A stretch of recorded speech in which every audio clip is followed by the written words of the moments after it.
sambatra ny malaelo am-panahy fa azy ny fanjakan'ny lanitra, sambatra ny ory fa izy no ampifaliana, sambatra ny malemy fanahy fa izy no andovan'ny tany, sambatra ny nona sy mangetaeta ny famarinana fa izy no vokisana, sambatra ny miantra fa izy no iantrana, sambatra ny madio am-po fa izy no ahitan'Andriamanitra.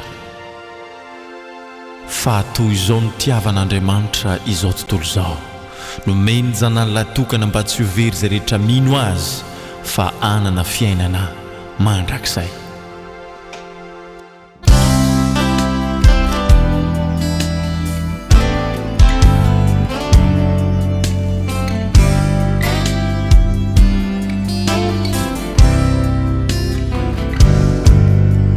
Maromaro ny aretany tao anaty fahajambana, tsy nahita zay lalakombany, tsy nafantatra zay fahazavany.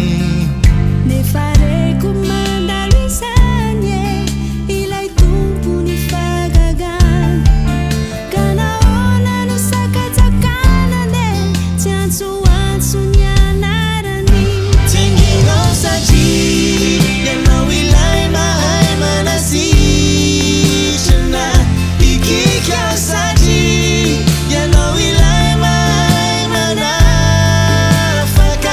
Jesosy Kristy tsy avelako mandalo fotsiny ianao, fa raha mba mety be mandrosoa ny fiainako.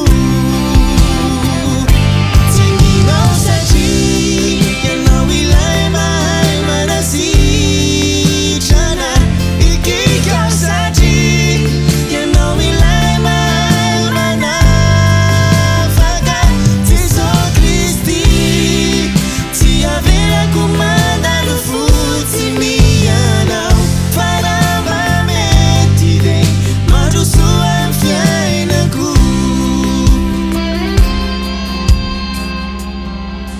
Tady amely ainy fahorina, tady animba ny fokony aizina, tonga anao mba hananako fiainany, hananako be dia be. Nefa reko mandalo izany ilay tompony fagagana, ko nahoana no sakatsakana nde tsy antsoantso ny anarany. Tsenginao satria ianao ilay mahay manasitrana, ikika satria ianao ilay mahay manafaka. Jesosy Kristy tsy avelako mandalo fotsiny ianao, fa raha mba mety be mandrosoa ny fiainako. Tsenginao satria ianao ilay mahay manasitrana, ikika satria ianao ilay mahay manafaka.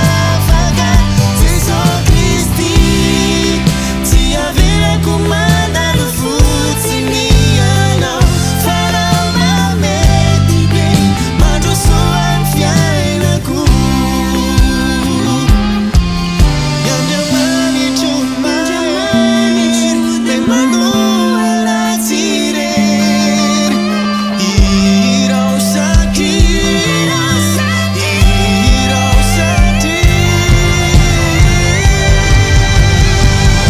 Tsenginao satria ianao ilay mahay manasitrana, ikika satria ianao ilay mahay manafaka. Jesosy Kristy tsy avelako mandalo fotsiny ianao, fa raha mba mety be mandrosoa ny fiainako. Jesosy Kristy